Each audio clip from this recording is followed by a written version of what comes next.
할렐루야. 주 예수 그리스도 이름으로 하나님 말씀 증거하겠습니다. 창세기 28장 10절에서 22절까지 말씀을 봉독하겠습니다. 창세기 28장 10절부터 읽겠습니다. 야곱이 브엘세바에서 떠나 하란으로 향하여 가더니 한 곳에 이르러는 해가 진지라. 거기서 유숙하려고 그곳에 한 돌을 취하여 베개하고 거기 누워 자더니 12절 꿈에 본즉 사닥다리가 땅 위에 섰는데 그 꼭대기가 하늘에 닿았고 또 본즉 하나님의 사자가 그 위에서 오르락내리락 하고 또 본즉 여호와께서 그 위에 서서 가라사대 나는 여호와니 너의 조부 아브라함의 하나님이요 이삭의 하나님이라. 너 누운 땅을 내가 너와 네 자손에게 주리니 네 자손이 땅의 티끌같이 되어서 동서남북에 편만할지며 땅의 모든 족속이 너와 네 자손을 인하여 복을 얻으리라. 15절 내가 너와 함께 있어 네가 어디로 가든지 너를 지키며 너를 이끌어 이 땅으로 돌아오게 할지라. 내가 네게 허락한 것을 다 이루기까지 너를 떠나지 아니하리라 하신지라. 야곱이 잠이 깨어 가로되 여호와께서 과연 여기 계시거늘 내가 알지 못하였도다. 17절 이에 두려워하여 가로되 두렵도다 이곳이여 다른 것이 아니라 이는 하나님의 전이요 이는 하늘의 문이로다 하고 야곱이 아침에 일찍 일어나 베개하였던 돌을 가져 기둥으로 세우고 그 위에 기름을 붓고 19절 그곳 이름을 베델이라 하였더라. 이 성의 본 이름은 루스다라. 20절 야곱이 서원하여 가로되 하나님이 나와 함께 계시사 내가 가는 이 길에서 나를 지키시고 먹을 양식과 입을 옷을 주사 나로 평안히 아비 집으로 돌아오게 하시오면 여호와께서 나의 하나님이 되실 것이요. 22절 같이 읽겠습니다. 내가 기둥으로 세운 이 돌이 하나님의 전이 될 것이요 하나님께서 내게 주신 모든 것에서 10분의 1을 내가 반드시 하나님께 드리겠나이다 하였더라. 하나님은 세상의 모든 사람들의 생사복을 주관하시는 참 신이십니다. 특별히 하나님의 성도는 하나님의 특별 섭리에 의해서 인생을 사는 사람들입니다. 하나님의 특별 섭리란 게 뭘까요? 하나님의 백성들이 하나님 앞에서 믿음으로 사는가 그렇지 않은가? 또 하나님의 말씀에 순종해 사는가 그렇지 않은가? 그것에 의해서 하나님은 두 가지를 준비해 놓고 있습니다.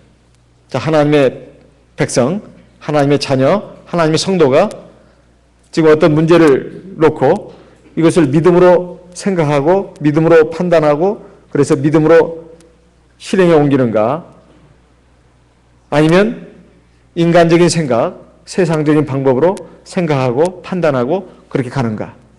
딱 그 선택의 기로에서 하나님의 백성들도 세상 사람과 마찬가지로 하나님을 믿는 신앙으로 하나님이 인도하시고 역사하실 것이다. 이 신앙으로 선택하면 당장은 어렵고 힘들지만은 반드시 좋은 것이 기다리고 있다. 그리고 하나님 반드시 나에게 함께 하시고 역사하실 것이다. 이런 믿음을 가진 사람들은 비록 당장 현실적으로는 사람들이 볼 때 바보 같고 또 어리석어 보이고 그렇지만 그 길을 선택합니다. 그런데 대부분의 많은 성도님들이 그러지를 못하고 믿음에 바로 서지 못하고 그렇게 하면 꼭 손해볼 것 같고 그렇게 보면 일이 잘 안 풀릴 것 같고 그렇게 보면 결국 나에게 안 좋을 것 같은 생각이 들어가지고 인간적인 생각으로 세상적인 방법으로 불신앙의 방법을 써서 결국은 보통 많은 사람들이 택하는 그 길을 택합니다. 그러면 당장은 좋은 것 같은데 쭉 그 앞에는 하나님의 징계의 매가 기다리고 있다. 거기에는 그 수령이 기다리고 있고 거기에는 여러 가지 가시덤불이 기다리고 있고 나를 찌르는 여러 가지 그런 것들이 기다리고 있습니다.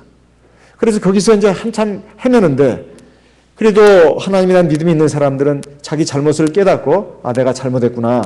내가 하나님을 믿고 의지하는 신앙으로 하지 않고 인간적인 방법으로 했구나. 회개하고 돌이키면은 또 거기에서 돌이키느냐 안 돌이키느냐 가지고 또 그 두 갈래 길이 있다 이 말이에요. 거기에서 자기 잘못을 깨닫고 돌이키는 사람은 하나님께서 긍휼과 인자를 베풀어 주시고 형통한 길을 또 인도하시는데 거기서 여전히 못 깨닫는 사람이 또 있습니다. 이건 재수가 없어서 그랬어. 보통 사람들 다 그러는데 뭐 나만 잘못인가? 뭐 내가 뭘 잘못했나? 막 이런 식으로 하면서 계속 가는 사람들은 이제 인생의 어려운 길을 이제 가다가 갈 수밖에 없습니다. 하나님은 여러 번 깨우치시고 여러 번 그에게 경적을 울리는데도 계속 가면 하나님이 나중에 포기하십니다. 포기하셔요. 포기하는 것은 제일 불행한 일입니다. 하나님이 이제는 방관하시는 겁니다. 수수방관하시는. 이렇게 됐을 때는 그 사람이 결국은 영원한 멸망이다 이런 말입니다. 우리 인생의 순간순간마다 이런 선택의 문제가 있습니다. 이 선택의 문제가 있을 때 우리가 인생의 마지막을 생각하고 그 마지막 그 순간에 나의 모습을 생각하면서 현재 내가 무엇을 선택해야 할 것인지 이것을 믿음으로 지혜롭게 선택하는 것이 참으로 바른 인생이다 하는 것입니다. 야곱은 우리 모든 성도들을 대표하는 인물이라고 할 수 있습니다. 야곱이 원하는 것은 사실 축복이었습니다. 이것은 우리 모든 사람들이 원하는 것 같습니다. 이 세상에 살면서 우리는 하나님 나라에 들어가는 것도 원하지만은 사실 이 세상에서 평안하고 건강하고 그리고 먹고 사는데 아무 불편이 없고 많은 사람들이 인정도 해주고 존경도 해주고 부러워하고 칭찬해주는 그런 위치에 서기를 다 바랍니다. 이것이 보통 사람들이 꿈꾸는 행복입니다. 행복이에요. 그런데 이 야곱이 원하는 것은 아버지를 통해서 주신 하나님의 축복이었는데 이 야곱이 원하는 그 축복의 내용을 보게 되면 영적인 축복이 있습니다. 하지만 동시에 육적인 축복도 들어있었다는 겁니다. 창세기 27장 야곱의 아버지 이삭을 통해서 주신 축복에 대해 한 번 더 살펴보겠습니다. 창세기 27장 28절 29절 같이 한번 읽어보겠습니다. 창세기 27장 28절 29절 같이 한번 읽어보겠습니다. 하나님은 하늘의 이슬과 땅의 기름짐이며 풍성한 곡식과 포도주로 내게 주기를 원하노라. 만민이 너를 섬기고 열국이 네게 굴복하리니 네가 형제들의 주가 되고 네 어미의 아들들이 네게 굴복하여 네게 저주하는 자는 저주를 받고 네게 축복하는 자는 복을 받기를 원하노라. 여기 하나님은 이렇게 시작하고 있습니다. 28절에 하나님이 복 주신다는 겁니다. 아버지가 복 주는 게 아니다 이 말이에요. 아버지를 통해서 하나님의 복이 지금 주어진다는 것입니다. 아버지를 통해서 하나님의 복이 지금 야곱에게 주어지고 있는데 이건 장자의 축복을 말하는 겁니다. 하늘의 이슬과 땅의 기름짐이며 그러니까 하늘의 이슬이라고 해서 하늘에서 풍성한 비가 내려가지고 또 땅은 아주 기름져서 아주 풍성한 곡식이 나오기를 바란다는 것입니다. 포도주라고 하는 것은 풍성한 곡식과는 별개의 것입니다. 늘 기쁘고 즐거운 날들이 이어지는 걸 말하는 겁니다. 건강하고 그리고 모든 일이 순조롭게 풀리고 만사형통이죠. 그래야 포도주로 잔치 벌일 수 있는 게 아니겠습니까? 포도주는 잔치의 상징이다 이 말이에요. 즐거움의 상징입니다. 그러니까 먹고 사는 데 있어서 아무 걱정이 없을 정도가 아니라 아주 풍족하게 물질이 주어지고 그리고 세상에 사는 동안에 근심 걱정 없이 기쁨과 즐거움이 넘치는 그런 삶이 펼쳐진다는 것입니다. 누구에 의해서? 하나님에 의해서. 하나님 복을 주셔가지고. 그 다음에 29절에는 만민이 너를 섬긴다는 것은 이 세상 모든 사람들이 너를 섬긴다는 말인데 이것은 사실은 영적인 축복입니다. 영적인 축복이에요. 세상 많은 사람들이 어떻게 야곱을 섬기겠습니까? 이것은 사실은 이 야곱이 바로 하나님 나라의 백성의 대표자가 된다는 그런 뜻이 되겠습니다. 그러니 이것은 또 영적인 축복이라고 말할 수 있는 것이죠. 물론 권세에 관한 것이다 할 수 있지만은 사실 야곱이 평생 살면서 그 권세를 누린 것도 아니지 않습니까? 이건 영적인 권세를 말하는 것입니다.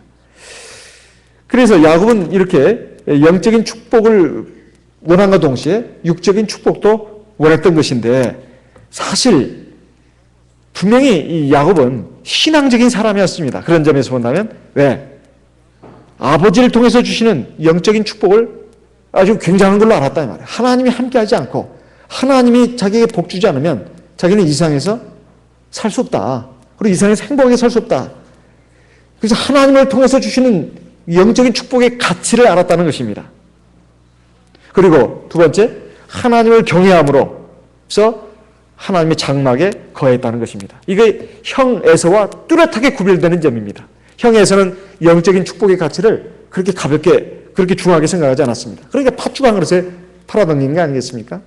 두 번째, 장막에 거하는 걸 싫어했습니다. 하나님 경외하는 거 마음속으로는 좀 있는지 몰라도 이 장막을 통해서 하나님께 제사드리고 예배드리고 이것이 굉장히 참 따분했어요. 지루했습니다. 세상에 나가서 뭔가 얻고 성취하는 거, 뭔가 이루는 거, 이걸 좋아했다 이 말이에요. 그저 하나님의 장막에 머무는 것은 너무 지루하고 답답했습니다. 그래서 하나님의 장막에 머무는 걸 싫어했다 이 말이에요. 이건 하나님을 경외하는 게 아니죠. 그냥 마음속에 하나님을 믿는다, 하나님 백성이다, 이것은 있습니다.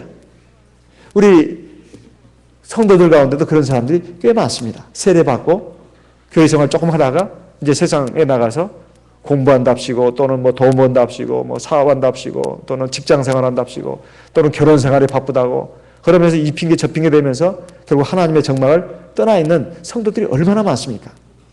이런 사람들이 사실 에서와 같은 사람들이라고 할 수 있습니다. 결과적으로. 끝내 돌이키지 않는다면 결국은 에서와 같은 그런 주인공이 되고 맙니다. 이것은 참 슬픈 비극의 주인공이죠.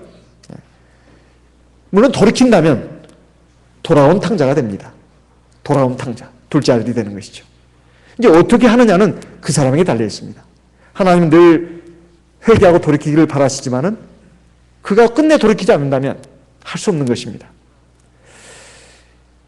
그런데 이렇게 야곱은 분명히 신앙적인 사람이었습니다. 영적인 하나님을 통해서 주신 영적인 축복의 가치를 알았고 그리고 하나님을 경외함으로써 하나님의 장막에 머무는 것을 좋아했습니다. 하지만 야곱이 복을 추구하는 과정, 그 복을 얻고자 하는 방법은 신앙적이지 못했다는 것입니다. 그러니까 마음속으로는 그래도 기본적으로는 하나님에 대한 신앙이 있었지만 그의 겉으로 나타나는 모습은 신앙적이지 않았다는 거예요. 세상적이었고 인간적이었다는 것입니다. 이것은 완전한 하나님의 표준에서 본다면 이것 역시 불신앙적인 방법이고 모습이고 또 하나님 말씀에 따라서 행하지 않는 그런 잘못된 모습이었습니다. 하나님은 야곱이 이렇게 하는 것을 그냥 지켜봤습니다. 하나님이 그렇게 하라고 만든 건 아닙니다. 야곱이 그걸 선택한 것입니다. 결과가 어떻게 됐느냐? 그가 나중에 하나님의 장자로서의 결국 그 자리에 돌아오기까지 험난한 세월을 보내야 했습니다. 지난 안식일 오전 예배 때 말씀드렸다시피 사실상 아버지 그 고난주의 그리고 아버지가 가지고 있는 모든 재산들 형한테 다 뺏겼습니다. 다 뺏겼어요. 하나도 얻은 게 없습니다. 그냥 지팡이 하나만 들고 집을 도망치듯이 떠나가가지고 이제 한 20여 년 만에 돌아왔을 때는 물론 하나님의 축복으로 짐승의 두 떼를 거느리게 됐지만 그건 순전히 하나님의 축복으로 그게 얻은 것입니다. 그리고 나중에 그가 죽은 줄로만 알았던 그의 아들 요셉이 애굽의 총리 대신이 되어가지고 이제 자기와 자기 나머지 자식들을 애굽 나라로 불러들였을 때 애굽 나라의 왕 바로에게 야곱이 한 말이 있습니다. 창세기 47장 거기에 말씀을 한번 보도록 하겠습니다. 창세기 47장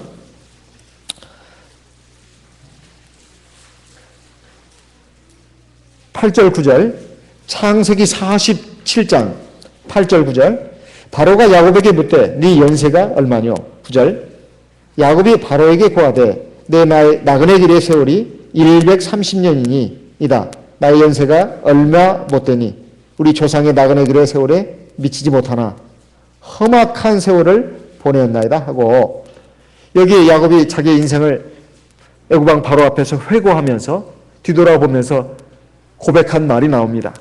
자기가 지금 37세인데 130년인데 자기 지나온 그 세월은 나그네 세월이었고, 그리고 험악한 세월이었다.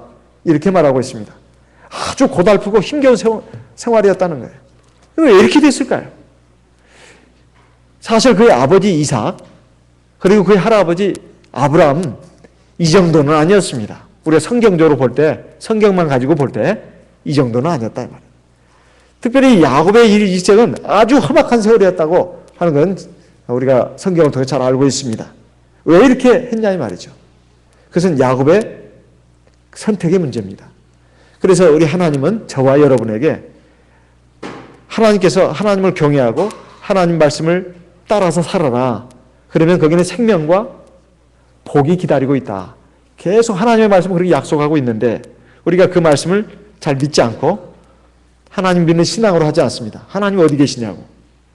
그래서 눈에 보이는 사람들, 눈에 보이는 물질들, 이 현상 세계만을 바라보면서 내가 불신앙으로 나갈 때 절대 그 사람은 하나님이 그렇게 잘 되나가도록 만들지 않습니다. 물론 하나님은 인자와 긍휼이기 때문에 오래오래 참아주십니다. 하지만 가면서 곳곳에 암초가 기다리고 있습니다. 암초가 기다리겠다. 물론 하나님의 말씀대로 살고 하나님을 경외하면서 사는 백성들에게 시련과 고난이 있는 것은 맞습니다. 그러나 그것은 시련과 고난이지 하나님이 징계의 매로 되는 것은 아닙니다. 이걸 구별해야 되는 점입니다. 사람은 누구나 다 하나님 앞에서 완전하지 못합니다. 완전하지 못해요. 나는 아무 잘못이 없는데, 나는 부족한 것이 하나도 없는데 왜 나에게 이런 고통이 오는가? 그렇게 생각하시는 분이 좀 있을지 모르겠습니다. 제3자는 그렇게 생각해도 됩니다. 하지만 본인은 그렇게 생각하면 안 됩니다. 제3자는 어떤 다른 사람에 대해서 저 사람은 죄가 많으니까 고난을 당하고 어려움을 겪는다. 절대 그렇게 생각하면 안 됩니다. 자기 자신을 봐야 합니다. 자기 자신을 봐야 돼요. 저 사람은 하나님 앞에서 믿음 생활 잘하는데 왜 이렇게 고난을 당하나? 아, 저건 연단이야. 다른 사람에 대해서는 그렇게 생각하시고 나에 대해서는 하나님이 나의 부족한 점을 깨우쳐 주시기 위해서, 내 잘못된 점을 바로잡기 위해서 하나님께서 이렇게 고난을 당하고 어려움을 겪게 하시는구나. 이렇게 생각하는 것이 정상입니다. 그게 정상이에요. 그리고 그것은 하나님의 사랑의 매입니다. 사랑의 매예요. 하나님 나를 깨우치기 위해서. 그래서 하나님은 사람을 로봇으로 만들지 않았습니다. 억지로 하나님 말씀에 순종하라고 말하지 않습니다. 하나님은 우리에게 간곡하게 말씀하시고 또 엄하게 경고를 하시지만은 그러나 사람이 아무리 하나님의 말씀이 엄중하고 그리고 또 참된 진리와 은혜와 생명과 복의 말씀이라 하더라도 그걸 따르지 않는다면 소용이 없는 겁니다. 그랬을 때 하나님의 백성들은 하나님의 특별 섭리 안에 있다고 했습니다. 절대 그대로 내버리지 않습니다. 그래서 하나님을 떠난 하나님의 백성들이 끝까지 잘 가는 경우는 거의 없습니다. 거의 없어요. 결국 하나님이 어떤 식으로든 간에 매를 대게 되어 있습니다. 그것은 사랑한다는 표시예요. 돌이키라는 뜻입니다. 근데 돌이키지 않는다면 결국은 그 사람은 하나님이 나중에 포기하신 거예요. 결국 영원한 지옥의 불못에 떨어지는 겁니다. 이것이 가장 비참한 것입니다. 이건 영원한 이별이고 영원한 형벌의 세계로 떨어지는 것이죠. 그래서 하나님이 포기하지 않는 사람이라면 반드시 매를 대야 합니다. 하나님을 떠나 있는데 하나님 말씀에 순종하지 않고 자기 멋대로 살아가는데 승승장구한다거나 평안히 산다는 거, 이것은 정말로 하나님이 버리신 겁니다. 사실은 하나님이 버리신 거예요. 이걸 좋아해서는 안 됩니다. 그리고 하나님이 사랑하시는 백성이라면 반드시 언젠가는 하나님이 반드시 치신다는 겁니다. 그리고 여러 가지 그 인생의 쓴맛을 보게 하신다는 거예요. 이것은 저도 인생을 오래 살지 않았지만은 저도 우리 교회에서 수십 년간의 신앙생활을 해온 사람입니다. 그런 그 사례를 들려면 너무 많습니다. 저 개인적으로도 그렇지만은 제 주변에 또 제가 많은 성도들을 목회해왔기 때문에 많은 성도들의 삶의 경험들을 제가 많이 들었습니다. 본인들이 고백을 하니까 제가 알죠. 그래서 그런 말씀을 들어보면 역시 하나님은 사랑의 하나님이구나. 그걸 느낄 수가 있습니다. 하나님께서는 야곱을 사랑하셨습니다. 그러니까 그 과정, 인생의 과정이 그렇게 형통하게 하지 않고 여러 가지 고난의 길을 걷게 하신 겁니다. 그렇게 해서 하나님의 백성으로 자녀로 다듬어 나가시는 거예요. 어떤 분도 이렇게 말씀하신 분이 있습니다. 하나님의 백성들은 세상에서 만사 형통하고 축복을 받는 것이 하나님의 백성들의 복이 아니다. 그저 하나님의 백성들은 저 하늘나라의 영적인 복만을 받기로 되어 있기 때문에 이 세상은 고생 지질이 해야 된다. 그런데 그 고생을 지질이 한다는 그 말만 그렇게 하면 그 불완전한 말이라고 저는 봅니다. 왜냐? 그 고생하는 건 당연하고 그럼 자기를 닦지 않잖아요. 그러면 아니 고생하는 것은 하나님 백성이니까 고생하는 것이고 나는 지금 내가 옳은 줄로 알고 있다면 이게 되겠습니까?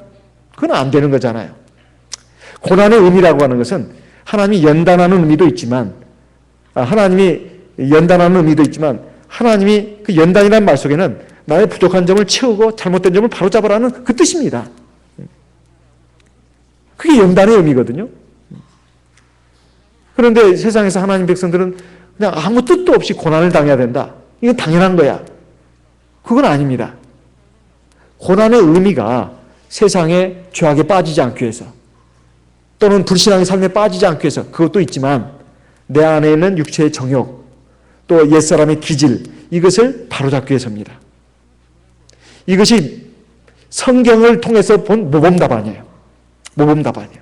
하나님의 백성들은 세상 백성과 달리 고난 가운데 살아야 된다. 세상 백성들은 형통한 가운데 살아야 한다. 이건 정답이 아닙니다. 그건 불완전한 답이에요. 정확한 답은 하나님의 백성들이 이 세상의 삶에 빠지지 않게 하기 위해서 고난을 주시는 것도 맞지만 그것도 맞는 말이지만 또 하나님의 백성들은 원래 죄인의 그 기질을 갖고 있고 옛사람의 습성을 갖고 있습니다. 하나님의 백성들은 완전하지가 않습니다. 그래서 완전한 하나님의 백성으로 다듬어가기 위해서 여러 가지 연단의 과정을 주시는 것이다.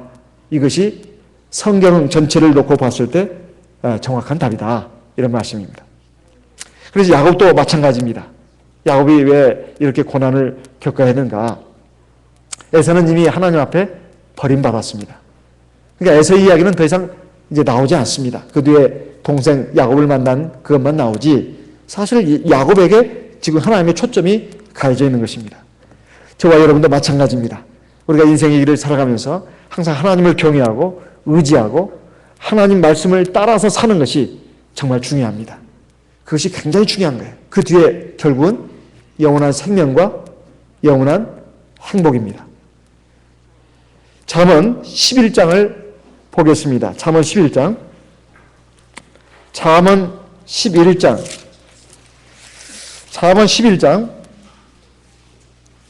17절에서 19절까지 같이 읽어보겠습니다. 잠언 11장 17절에서 19절까지 같이 읽겠습니다. 인자한 자는 자기의 영혼을 이롭게 하고 잔인한 자는 자기의 몸을 해롭게 하느니라. 18절 악인의 삭은 허무하되 의를 뿌린 자의 상은 확실하니라.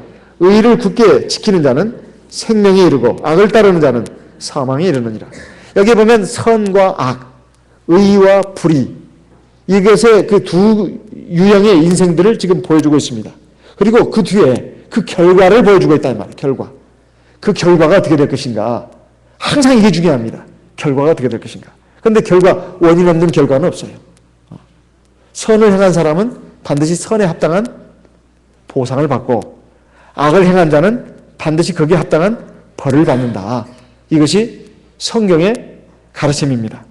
믿음으로 산 사람은 하나님의 생명의 은혜에 이르고 또 믿음으로 하나님 말씀에 순종해서 산 사람은 하나님의 생명의 나라와 그리고 영원한 상급을 유업으로 받는다 하는 것입니다. 그 반대, 하나님을 경외하지 않고 그리고 자기 육신의 정욕대로 그리고 세상 사람들의 그 죄악의 삶에 같이 휩쓸려 가지고 그렇게 살면은 반드시 영원한 지옥의 불못에 들어가고 그리고 이제 영원한 형벌이 기다리고 있다. 이것이 하나님 말씀이 가르치고 있는 바입니다. 우리가 믿음으로 하나님의 은혜로 구원을 받았다 해서 우리가 그 믿음만 지키면 된다. 이건 아닙니다. 이것은 우리가 믿음으로 하나님의 은혜로 값없이 하나님의 구원받은 백성이 됐다는 뜻입니다. 또 우리가 하나님 나라에 들어가도 은혜로 들어가는 것입니다. 하지만 그 은혜 가운데 하나님 말씀을 믿고 순종해야 되는 그 과정이 남아있다는 것입니다. 그런데 이 야곱은 그러지를 못했습니다. 그런데 이 야곱이 언제 하나님을 제대로 만났느냐? 베델에서 만났습니다. 이 베델이라고 하는 것은 자기 나름대로는 하나님을 자기는 경외한다고 생각했어요. 그리고 자기는 신앙으로 산다고 자부했습니다. 그런데 지금 실패했잖아요. 자기 생각대로, 자기 꾀대로 해가지고 결국은 빈손으로 집안을 쫓겨나다시피 해서 나왔습니다. 그래가지고 지금 광야 허벌판에 맨몸으로 지금 바닥에 던져져가지고 누워 있습니다. 바로 그때 야곱은 자기 자신에 대해서 한번 생각해 봤을 겁니다. 내가 하나님을 정말 믿는 사람인가? 그리고 정말 내가 하나님께 복을 받을 만한 자격이 있는 사람인가? 근데 왜 내가 지금 이렇게 지금 쫓겨나서 이렇게 가는가? 자기를 한번 돌아보지 않았겠습니까? 그리고 자기 자신의 지금 현재 상황의 그 불안정한 상태뿐만 아니라 앞날에 지금 뭐가 기다리고 있을지 아마 불안하고 위태위태했을 겁니다. 이것을 이제 어느 정도 깨달았을 거예요. 그래서 두려운 마음, 그리고 염려되고 걱정되는 마음, 이런 것으로 있을 때 바로 그때 하늘이 열리면서 하나님께서 그에게 나타나신 겁니다. 이 사닥다리라고 하는 것은 원래 아래에서 위로 올라가는 데 쓰는 도구입니다. 보통은 세상에서는 계단 또는 다리를 쓰죠. 다리, 계단이나 다리. 보통 세상에서 신분 상승의 도구로 씁니다. 돈을 많이 벌어가지고 내가 이제 하류계급에서 중류계급에서 상류계급으로 올라가는데 보통 막 얼마든지 사람들은 막 그 사다리를 올라가려고 하지 않습니까? 그리고 좋은 직업 또는 세상에서 어떤 그 권세나 명예가 있는 그런 자리 이런 것을 얻는 걸 통해서 신분 상승을 꾀한다 이 말이에요. 보통 인간은 자기 스스로의 사다리를 세우고 그렇게 막 올라가려고 합니다. 예전에 바벨탑을 세웠던 인간들의 마음이 그런 것이었습니다. 창세기 11장 4절에 보면 바벨탑을 쌓은 인간들의 의도가 뭡니까? 우리가 흩어짐을 면하자. 우리가 우리의 기술과 우리의 지혜로 탑을 높이 쌓아가지고 저 하늘 꼭대기에 닿아서 우리 이름을 세상에 떨치자. 우리 이름을 세상에다 떨치자. 우리의 지혜, 우리의 능력을 갖다가 많은 사람들에게 떨치자. 이렇게 해서 바벨탑을 쌓은 거 아니겠습니까? 이건 스스로 쌓은 탑입니다. 그런데 베델 광야에 야곱이 허벌판에 누워있을 때 이 사다리는 자기가 세운 사다리가 아니라 하늘에서 내려온 사다리입니다. 하늘에서 내려온 사다리예요. 이것은 죄악 세상, 인간의 욕심, 인간의 시기 질투 이것이 난무하는 이 세상에서 하늘에 영원하신 하나님이 계시는 그곳, 그리고 영원한 하나님의 보좌가 있고 거기에 영원한 하나님의 축복이 있는 그 세계를 이어주는 것이 바로 사다리인데, 하늘에서 내려온 사다리인데 그건 하나님이 내려주신 겁니다. 그래서 천사들이 바로 그 하늘 위에서부터 야곱이 누워있는 그곳까지 오르락내리락 했다 이 말이에요. 이것을 보여주신 겁니다. 야곱에게. 이것을 통해서 야곱을 깨닫게 하기 위함입니다. 너 혼자 스스로 네 생각대로 복을 손에 넣겠다고 네가 발버둥 치고 그렇게 별짓을 당한 거 너는 지금 잘못한 거야 지금까지. 지금 너 위에 지금 이렇게 사다리가 너로 지금 연결되어 있는데 너는 왜 그렇게 엉뚱한 짓을 했느냐. 그건 신앙이 아니다. 이렇게 하면서 사실상 간접적으로 남아 깨우쳐주는 그런 것도 되었습니다. 그래서 정말 이제부터는 너와 나 하나님 사이에 이렇게 사다리가 있고 늘 천사들이 이 교통하고 있다는 것을 알고 부디 믿음을 가져라. 그리고 하나님을 의지해라. 이것이 사실상 큰 그 뜻으로서 거기에 들어 있었다는 것입니다. 저와 여러분이 항상 하나님을 믿고 의지한다면서 또 성령을 우리 안에 모시고 있다면서도 사실 하나님을 의지하지 않고 성령을 의지하지 않고 기도하지 않고 그냥 자기 욕심대로 자기 생각대로 또 세상 살아가는 사람들이 살아가는 방식대로 살아간 적이 얼마나 많습니까? 지난 안식일 오전에도 읽었습니다. 요한복음 1장에 보면 예수님이 나다나엘에게 하신 말씀이 그거 아닙니까? 내가 너 뭐가 남아있는 것을 보았다므로 네가 믿느냐? 이보다 더 큰 일을 보게 될 것이다. 사실 무가나무 아래 나다나엘이 있을 때 예수님이 그 자리에 없었습니다. 그런데 예수님은 멀리서 시간 공간을 초월해서 나다나엘이 그 무가나무에 있는 것을 다 아시고 보셨다 이 말이에요. 그것에 너무 깜짝 놀래가지고 나다나엘이 당신은 이스라엘의 임금이요 이스라엘 왕이라고, 하나님의 아들이 이스라엘 임금이라고 이렇게 고백하지 않았습니까? 거기에 대해서 예수님이 하신 말씀이 이보다 더 큰 일을 보게 될 것이다. 그 큰 일이 뭐냐? 바로 하늘이 열리고 하나님의 사자들이 인자 위에 오르락내리락 하는 것을 볼 것이다. 이렇게 말씀했습니다. 그 구절 다시 한번 찾아서 확인해 보겠습니다. 요한복음 1장 48절, 요한복음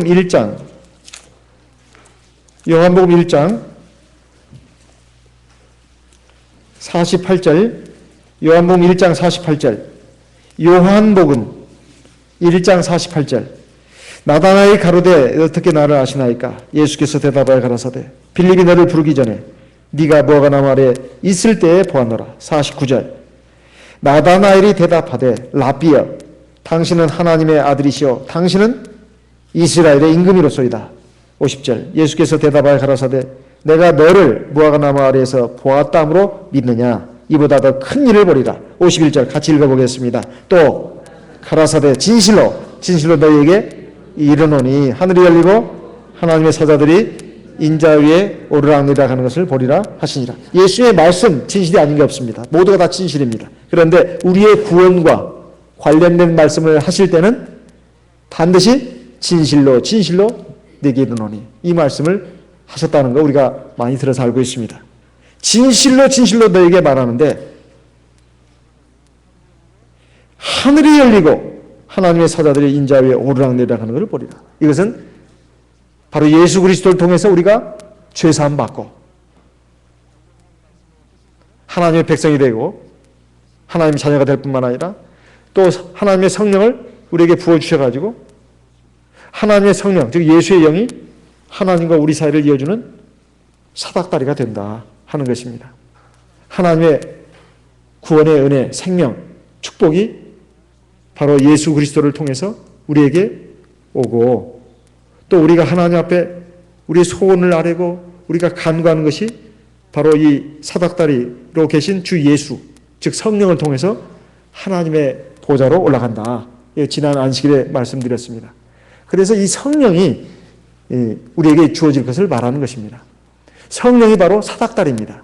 우리가 지금 저와 여러분이 성령을 받아가지고 사닥다리가 주 안에 있습니다. 사닥다리를 통해서 하나님의 천사가 우리에게 오고 우리가 하나님의 앞으로 우리 소원과 간구를 아뢰는 것, 그렇다면은 우리 사닥다리이신 주 예수의 영, 성령을 의지해서 기도하는 거 굉장히 중요합니다.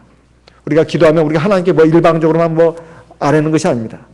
그 성령을 통해서 우리에게 하나님의 생명, 하나님의 은혜, 하나님의 진리, 하나님의 권세, 하나님의 능력, 하나님의 역사가 일어난다 이 말이에요. 얼마나 감사합니까? 그래서 이 성령 기도는 굉장히 중요합니다. 굉장히 중요해요. 성령 기도가 굉장히 중요합니다. 이것을 우리에게 지금 가르쳐 주신 것입니다. 그랬을 때 야곱은 그 사실을 깨닫고 이제 바로 이 야곱의 이 이야기는 그래서 우리의 얘기다. 지금 예수님께서 요한복음 1장에서 인용하신 이 내용은 바로 창세기 28장의 내용을 인용한 겁니다. 하늘이 열리면서 하늘에 사닥다리가 내려가지고 하나님의 사자들이 오르락내리락 하는 거, 이것은 지금 예수님께서 이 큰 일이 바로 이런 일이라는 뜻입니다. 저와 여러분에게 일어난 가장 큰 일이 바로 이겁니다. 바로 우리가 하나님의 백성이 되고 자녀가 됐다는 것, 하나님의 성령이 우리에게 있다는 것. 하지만 지금 하나님이 그 꿈속에서 하신 말씀은 내가 너와 함께 있겠다. 마지막 말씀이 그겁니다. 내가 너와 함께 있겠다. 네가 어디로 가든지 너를 지켜줄 것이다. 너를 이끌어서 이 땅에 돌아오게 할 것이다. 내가 내게 허락한 것을 다 이루기까지 내가 너를 떠나지 않겠다. 그런데 실제로 야곱의 삶을 보게 되면 얼마나 고달프고 얼마나 눈물 나고 얼마나 서럽고 얼마나 고생스러운 삶이 펼쳐지는지 모릅니다. 그래 이제 우리가 쭉 보게 되겠습니다만 외삼촌 집에 가서 참 온갖 고초를 다 겪었지 않았습니까? 그의 인생을 보게 되면 아주 간단치 않은 인생이었습니다. 평탄치 않은 인생이었다. 근데 하나님 분명히 약속하셨거든요. 하나님 계속 함께 하셨다.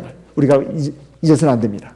우리의 삶이 아무리 굴곡이 많고 힘들고 막 한숨이 나오고 눈물이 나오고 그리고 때로 넘어져가지고 무릎이 깨지고 실패를 맛보는 거죠.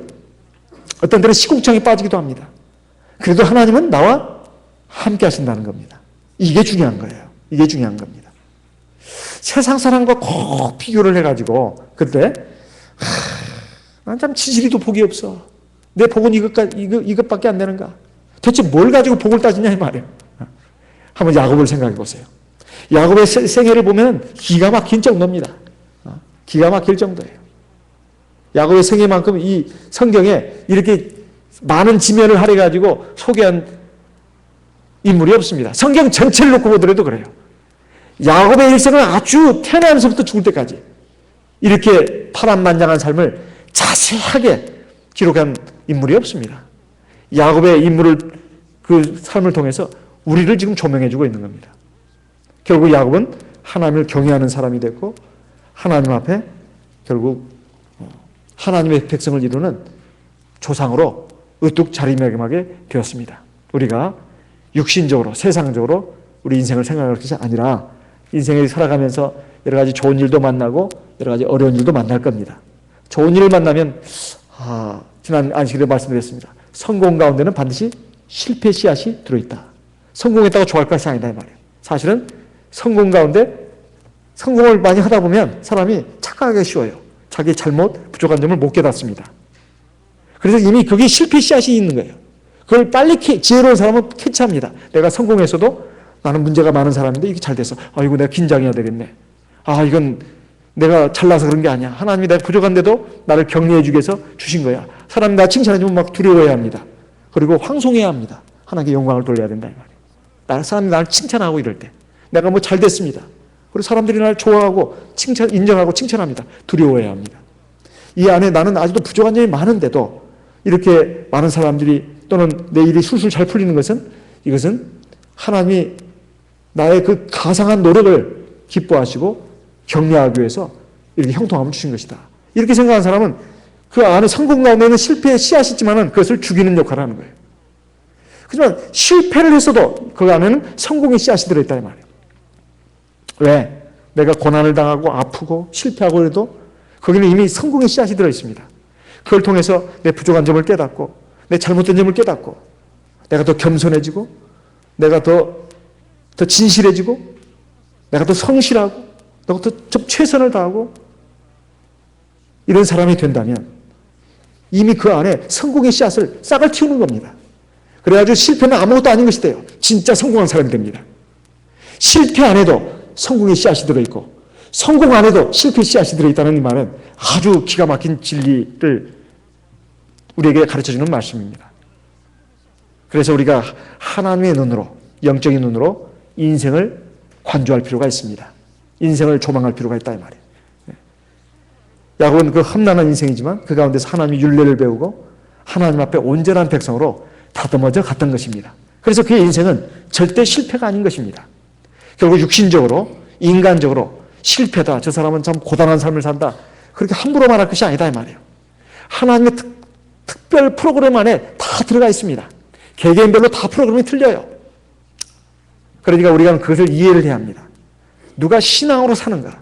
누가 정말 하나님을 경외하는 모습으로 더 이렇게 진실하게 노력을 하는가? 그 사람은 이미 성공의 길을 가고 있는 사람입니다. 비록 종종 잘못할 수도 있고 부족할 수도 있습니다. 그러나 근본적인 흐름이 하나님을 경외하고 하나님 말씀에 순종해서 살려고 애를 쓰는 방향으로 가고 있다면 그 사람은 지금 바른 길을 가고 있는 거예요. 그런데 마음속에는 하나님을 믿는 생각도 조금 있고 세상적인 욕심, 세상적인 야망, 그리고 세상적인 방법, 세상적인 어떤 술수 이런 것이 있단 말이에요. 그런 사람은 하나님의 온전한 축복받기는 힘듭니다. 저 하나님 나라에 가서는 절대 주인공이 될 수가 없어요. 이 세상에서는 이 세상의 주인공처럼 행세를 했는지 몰라도 하나님 나라에 들어가는 것조차도 불투명할 뿐만 아니라 설령 들어갔다 하더라도 저 밑바닥으로 들어간다 말이에요. 그래서 우리가 좀 먼 안목으로 좀 볼 필요가 있다 하는 것입니다. 하나님의 말씀을 통해서 오늘 우리에게 이거를 가르쳐 주시는 겁니다. 그래서 깨가지고 그 하는 말이 뭡니까? 그 이름을 베델이라고 했습니다. 베델이 뭐죠? 베델? 하나님의 집이란 뜻입니다. 하나님의 집. 자기가 허허반에 누워있었는데 그게 하나님의 집이었다 이 말이에요. 우리 세상의 모든 삶의 현장이 하나님의 집입니다. 이 말은 뭐냐면 하나님이 함께 하신다는 거죠. 패들이 현실 인식을 바로 했다는 것은 이건 참 놀라운 일입니다.